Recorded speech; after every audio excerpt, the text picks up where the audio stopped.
Welcome to கண்ணாடி part by அரசன் soaps மற்றும் ஸ்ரீகுமரன் தங்க மாளிகை. இன்னைக்கு தமிழ்நாட்டில் நிறைய ஊர்களில் பார்த்தீங்கன்னா பெருசாக போஸ்டரில் ஒட்டியிருப்பாங்க. நாங்கள் சோழ வம்சத்தோட வாரிசு, பாண்டி வம்சத்தோட வாரிசுன்னு ரொம்ப பெருமையாக சொல்லியிருப்பாங்க. அதே மாதிரி பந்தல் அரசரும் நாங்கள் பாண்டி வம்சத்தோட வாரிசுன்னு சொல்கிறாரு. இவர் சொல்கிறதுல ஏதாவது உண்மை இருக்கா, இல்லை வெறும் பெருமைக்காக சொல்கிறாரா? இவர் சொல்கிறதுக்கு ஏதாவது ஆதாரம் உண்டா? வாங்க பார்க்கலாம்.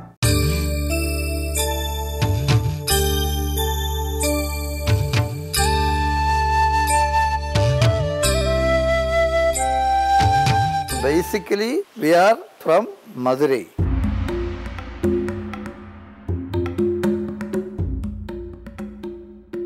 പന്തളം കൊട്ടാരത്തിൻ്റെ ഒരു പരദേവത മധുര മീനാക്ഷിയാണ്. അതാണ് മാളികപ്പുറത്തമ്മ. ഞങ്ങളുടെ കുലദേവത മധുര മീനാക്ഷിയാണ്. கார்த்திகை மாதம் என்பதால் பக்தர்களின் கூட்டத்தால் நிறைந்திருக்கிறது சபரிமலை. எல்லா இடங்களில் இருந்தும் பக்தர்கள் அணியணியாய் வந்தாலும் காணும் இடமெல்லாம் தமிழகத்தைச் சேர்ந்த பக்தர்களை அதிகமாக காண முடிகிறது. கேரளாவில் எவ்வளவோ கோவில்கள் இருந்தும் ஐயப்பன் கோவிலை நோக்கி இவ்வளவு தமிழர்கள் செல்வதற்கு காரணம் என்ன? அதுவும் கடும் விரதமிருந்து. அது ஒரு பூர்வீக தொடர்பு என்கின்றனர் வரலாற்று ஆய்வாளர்கள்.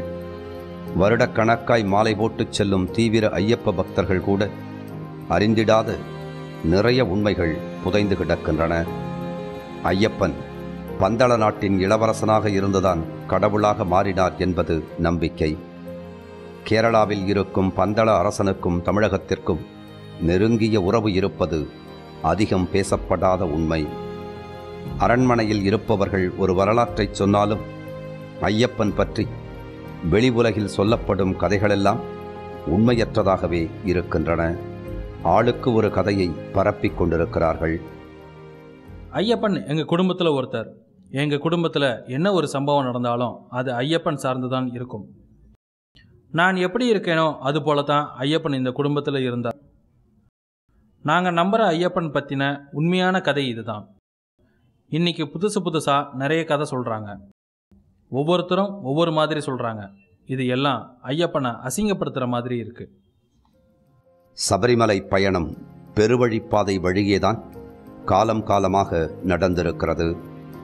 எரிமலையில் ஆரம்பித்து சபரிமலை வரை பல கிலோமீட்டர் நடைபயணம்.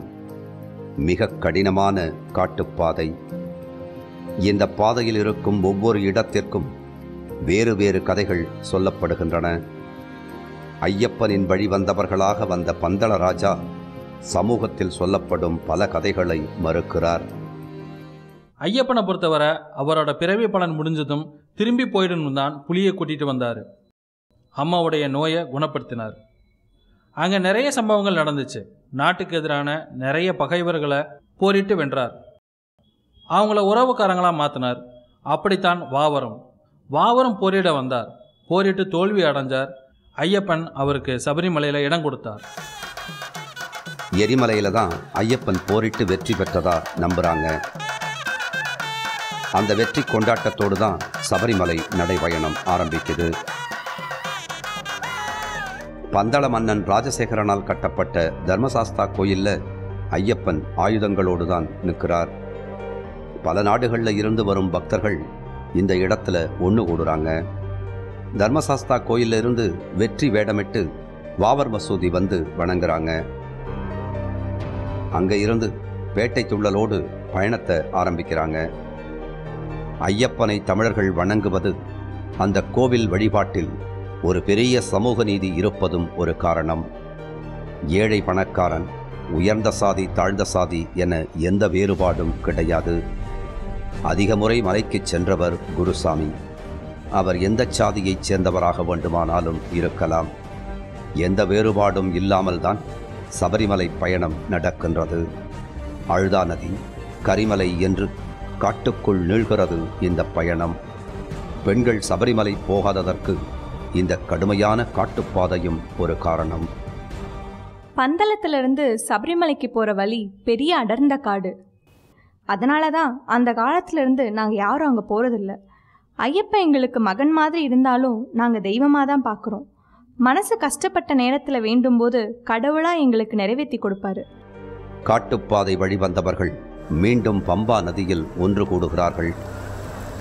பலர் இன்றைக்கு இந்த பம்பை நதியில் இருந்துதான் நடைபயணத்தை தொடங்குகிறார்கள். பம்பா நதியை பற்றிய நிறைய புராணக் கதைகள் சொல்லப்படுகின்றன.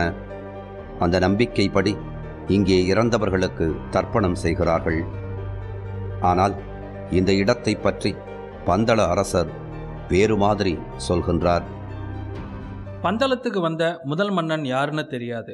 ஆனால் ராஜா ராஜசேகரன் காலத்தில் தான் ஐயப்பன் எங்கள் குடும்பத்துக்குள்ளே வந்தார். ராஜா ராஜசேகரனுக்கு குழந்தை இல்லை. அவர் காட்டுக்கு வேட்டைக்கு போன போது தான் பம்பை ஆற்றுக்கு பக்கத்தில் மணிகண்டன் கிடைச்சார். அந்த இடத்துல நாங்கள் ஒரு மண்டபம் கட்டியிருக்கோம். இந்த இடத்துல இருந்து சபரிமலை போகிறது ரொம்ப ஆபத்தான பாதையாக இருந்துச்சு. அந்த வழியாக போனவங்க பலர் இறந்து போனாங்க. அதனால தான் அந்த காலத்தில் திரும்பி வர்றது நிச்சயம் இல்லைங்கிறதால தங்களோட பாவ புண்ணியத்தை பம்பையில் விட்டுட்டு போனாங்க. திரும்பி வருவது நிச்சயமில்லா பயணம்ங்கிற பயம் இருந்திருந்தால் அந்த பாதை எவ்வளவு கடினமாக இருந்திருக்கும். இன்றைக்கும் அந்த பாதை கடுமையாகத்தான் இருக்கிறது. அவ்வப்போது ஆம்புலன்ஸ் சத்தம் ஒலித்துக் கொண்டே இருக்கிறது. ஐயப்பன் கோவில் பற்றிய பல புதிய நம்பிக்கைகள் இருக்கின்றன. ஆனால் பழைய நம்பிக்கைகளை அவ்வளவாக கண்டுகொள்ளவில்லை. பந்தளராஜா சொன்னது போல் பம்பை நதியில் ஐயப்பன் மணிகண்டனாக கிடைத்ததாக நம்பப்படுகின்ற இடம் பலருக்கும் தெரிவதில்லை. இந்த முரண்பாடுதான் எல்லா இடத்திலும் காணப்படுகிறது. சபரிமலையில் சரங்குத்திக்கு வித்தியாசமான கதை சொல்கிறாங்க. மாளிகைபுரத்து அம்மன் காதலிச்சதாகவும் அதை ஐயப்பன் விரும்பாமல் இந்த மலைக்கு கன்னிசாமி வந்து சரங்குத்தி குத்துவாங்க. அப்படி யாரும் வந்து குத்தாமல் போனால் அந்த வருஷம் நான் திருமணம் முடிச்சுக்கிறேன்னு ஐயப்பன் சொன்னதாக நம்புகிறாங்க. அப்படி எதுவும் இல்லை. சரங்குத்திங்கிறது பம்பையில் இருந்து ஐயப்பன் விட்ட அம்பு விழுந்த இடம். அதில் கன்னிசாமி மட்டும்தான் சரங்குத்தி குத்தணும். இன்றைக்கு எல்லோரும் குத்திக்கிட்டு இருக்காங்க. பல்லாயிரம் பேர் வைத்திருக்கும் நம்பிக்கை பொய்.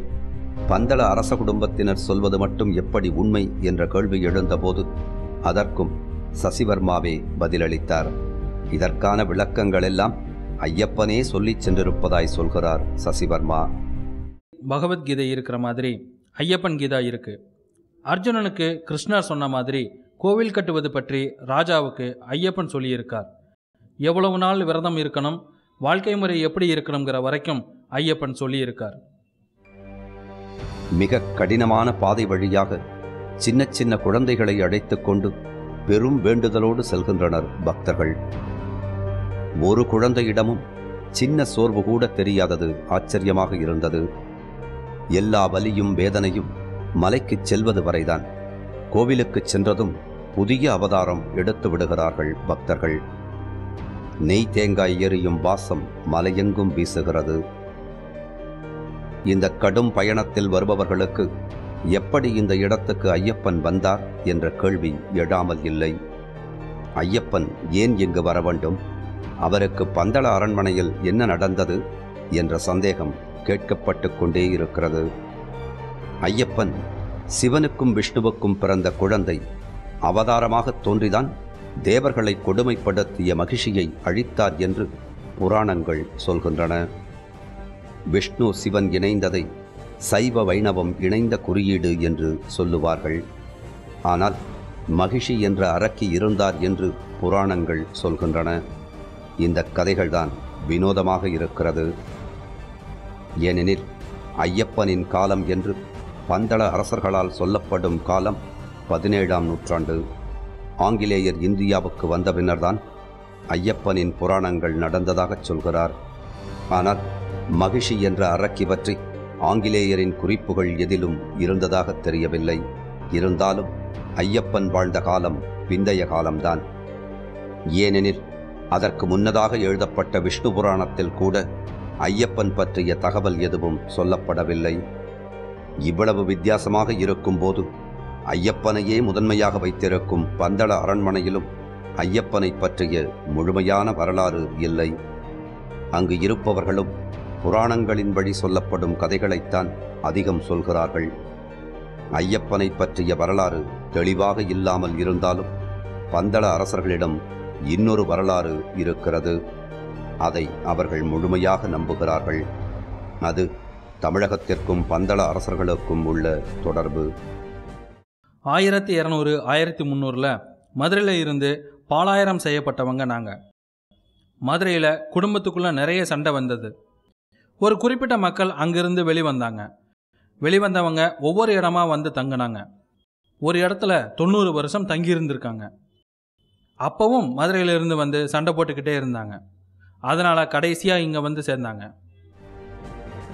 300-400 வருடங்கள் கேரளாவில் வாழ்ந்தாலும் தங்களை தமிழர்கள் என்று பெருமையாக சொல்லிக் கொள்கிறார் பந்தள அரசர்.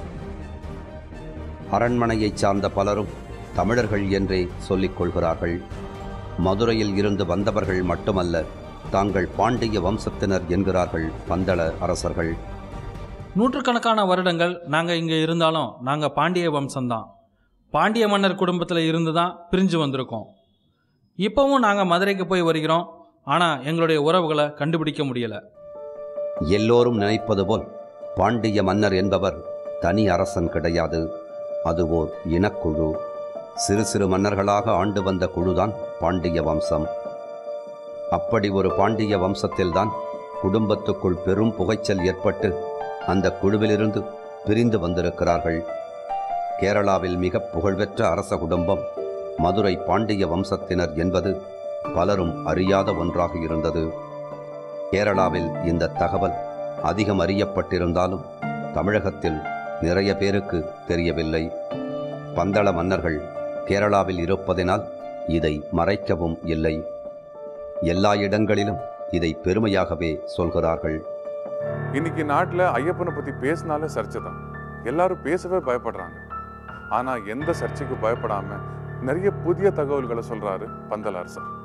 பெரும்பாலும் பார்த்தீங்கன்னா மன்னர்கள் ஒரு இடத்தை கைவசப்படுத்தும் போது போரிட்டு கைப்பற்றுவாங்க, இல்லை அந்த நாட்டு இளவரசியை கல்யாணம் பண்ணிக்கிட்டு அந்த இடத்தை சொந்தமாக்கிப்பாங்க.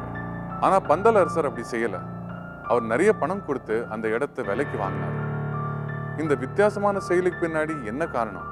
மதுரையிலிருந்து விலகி வந்த குடும்பத்தினர் ஒவ்வொரு இடத்திலிருந்தும் துரத்தப்பட்டு கொண்டே இருந்திருக்கிறார்கள். 12ஆம் நூற்றாண்டில் மதுரையில் இருந்து வெளியேறி வந்தவர்கள் 400 ஆண்டுகள் கழித்து பந்தளத்திற்கு வந்திருக்கிறார்கள். இந்த இடம் சண்டை போட்டு பிடிச்ச இடம் கிடையாது. விலைக்கு வாங்கித்தான் இந்த ராஜ்யத்தை அமைச்சிருக்காங்க. காயங்குளம் ராஜா கிட்ட 760 ஸ்கொயர் மைல்ஸ் விலைக்கு வாங்கினாங்க. 18 மலை, அச்சன் கோவில், ஆரியங்காவு, குளத்தூர் பிள்ளை பந்தள ராஜ்யத்தின் கீழ் வருது. இங்கே எங்கள் வாழ்க்கையை சிம்பிளாக அமைச்சுக்கிட்டோம். நீண்ட காலமாக துரத்தப்பட்டு கொண்டே வந்த காரணத்தினால் பந்தள அரண்மனையை வெளி உலகிற்கு தெரியாத வகையில் மறைமுகமாகவே வைத்திருக்கின்றனர். அச்சன் கோவில் ஆற்றின் மறைவில் மிக பாதுகாப்பாக அமைக்கப்பட்டிருந்திருக்கிறது. 10 ஊர்களை கொண்ட ஊர் பந்தளம் என்று சொல்லப்பட்டதாம். பந்தள ராஜா ஒரு நாட்டு ராஜாவைத்தான் இருந்தார். ஆனால் பெரிய சிம்மாசனம், மந்திரி சபையெல்லாம் வச்சிருக்கல. நம்மளை மதுரையில் இருந்து துரத்தும் போது கையில் கிடைச்சதை தான் எடுத்துகிட்டு வந்திருக்காங்க. இந்த இடத்துக்கு ராஜாவாக இருந்தாலும் மக்கள் கூட்டம் குறைவு, வரி வசூல்லாம் அதிகம் செய்ய முடியாது.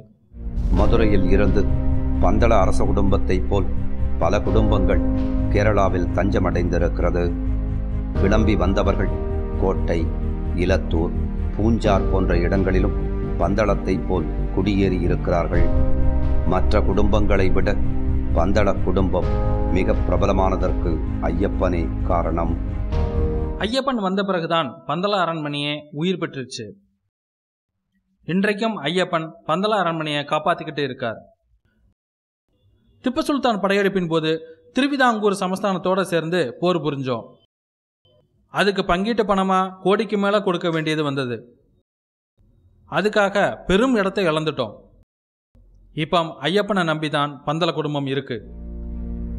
மதுரையில் இருந்து வந்த அரச வம்சத்தினர் அங்கிருந்து எதையும் எடுத்து வரவில்லை. அவர்கள் கொண்டு வந்ததெல்லாம் மதுரை மீனாட்சி அம்மனை மட்டும்தான். மீனாட்சி அம்மனுக்கு கேரளாவில் நிறைய கோவில் கட்டியிருக்கிறார்கள். கேரளாவில் இருக்கும் பகவதி அம்மன் கோவில்களை மீனாட்சி அம்மன் என்று சொல்பவர்கள் உண்டு. சபரிமலை ஐயப்பன் கோவிலில் இருக்கும் மாளிகைபுரத்து அம்மனை ஐயப்பனின் காதலி என்று சொல்வார்கள். அதை மறுக்கிறார் பந்தளராஜா. மாளிகைபுரத்து அம்மன்கிறது மதுரை மீனாட்சி அம்மன். நாங்கள் மதுரையில் இருந்து கிளம்பும்போது மீனாட்சி அம்மனை வணங்கிட்டு தான் வந்தோம். அரண்மனைக்கு பக்கத்துலையும் மீனாட்சி அம்மனுக்கு கோவில் கட்டியிருக்கோம். இப்போவும் மதுரைக்கு வருஷா வருஷம் போய் மீனாட்சி அம்மனை கும்பிடுவோம். மதுரை மீனாட்சி தான் எங்கள் தாய். ஐயப்பனின் புராண கதைகள் காலத்திற்கு ஏற்ப நிறைய சேர்க்கப்பட்டுள்ளன.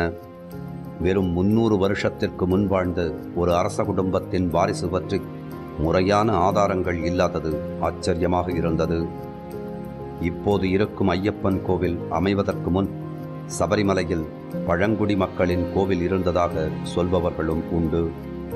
சபரிமலை தாண்டி மற்ற மலைகளில் ஆதிவாசிகளுடைய ராஜாக்கள் ஒரு கோவில் கட்டியிருக்காங்க. அது அவர்களுக்கான இடம்.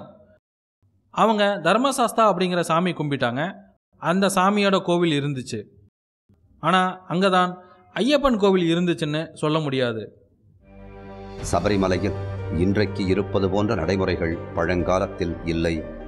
வருடத்தில் சில நாட்கள் தான் அங்கு ஆட்கள் சென்றிருக்கின்றனர். ஆள் நடமாட்டமே இல்லாத இடமாகத்தான் ஐயப்பன் கோவில் இருந்திருக்கிறது. இதனால் 2 முறை ஐயப்பன் கோவில் எரிந்து போயிருக்கிறது. எரிச்சவங்க யாருன்னு தெரியாது. ஆனால் 2 தடவை நடந்துச்சு. 2வது தடவை எரிச்ச போது இனி திரும்ப வராதுன்னு நினச்சாங்க. ஆனால் அதை விட சக்தியோடு வந்தது. 2வது முறை ஐயப்பன் கோவில் எரிந்து போன போது அதை சரி செய்து புனரமைத்தவர்தான் பந்தளராஜா ஐயப்பன் என்றும் சொல்லப்படுகிறது. பரம்பரையாக ஐயப்பன் கோவிலின் தாந்திரியாக இருப்பவர்களும் இதுபோன்றே சொல்லுகின்றனர். ശബരിമല ക്ഷേത്രം അന്ന് നശിച്ചു കിടന്നപ്പോൾ ஐயப்பன் கோயில் இருந்த இடத்துல சாஸ்தா கோயில் இருந்திருக்கு. அது அழிஞ்சு போச்சு. அது சீரமைச்சது ஐயப்பன் தான். 15 வயசுல இங்க வந்து புனரமைப்பு செஞ்சு சாஸ்தாவுக்கு சீடராக இருந்திருக்கார். പുനരുദ്ധരിക്കുകയും ചെയ്ത് പിന്നെ ഇവിടെ ആ ധർമ്മശാസ്താവിനെ ധ്യാനിച്ചുകൊണ്ട് സമാധിയാകുകയാണ് ചെയ്തത്. சாஸ்தாவை சீரமைத்து சீடராக ஐயப்பன் இருந்ததாய் சொல்லப்படுவதை தலைமை தாந்திரியே சொல்லும்போது நம்ப முடியவில்லை. அதே சமயம் ஐயப்பனை புத்த மரபு என்று சொல்பவர்களும் உண்டு. கேரளா மற்றும் தமிழகத்தில் பண்டைய காலத்தில் சமண பௌத்த சமயம் பரவி இருந்திருப்பதால் இதுவும் ஏற்றுக்கொள்ளும்படிதான் இருக்கிறது. சாஸ்தா, ஐயனார் போன்ற ஐயப்பனின் பெயர்களும் அதற்கு ஏற்றாற் போலவே இருக்கிறது. சபரிமலையை சுற்றியிருக்கும் ஊர்களின் பெயர்களும் பள்ளி, காவு என்ற பெயர் கொண்டே முடிகிறது. எல்லாமே விவாதம் செய்யப்பட்டு கொண்டே இருக்கிறது. மதுரையில் இருந்து வெளியேறிய பாண்டிய வம்சம் கேரளாவில் தனி ஆட்சி நடத்தியிருக்கிறார்கள். கேரளாவில் ஒரு குறிப்பிட்ட சமூகத்தில் இருந்து பெண் எடுத்து கட்டிய பின்னர் பந்தள குடும்பத்தினர் தாய்வழி சமூகமாக மாறியிருக்கலாம் என்று சொல்கிறார்கள். அதன் பின் நிறைய திருமணங்கள் அந்த சமூகத்தினுடனே நடந்ததாம். இப்போது இருக்கும் அரச குடும்பத்தில் ஒரு சமூகத்தை சார்ந்தவர்கள்தான் அதிகம் இருக்கிறார்கள். பாண்டிய வம்சம் மதுரை பூர்வீகம் என்று சொன்னாலும் அவர்களுக்கு தமிழ் தெரியவில்லை. ஆனாலும் அடிக்கடி மதுரை வந்து போகிறார்கள்.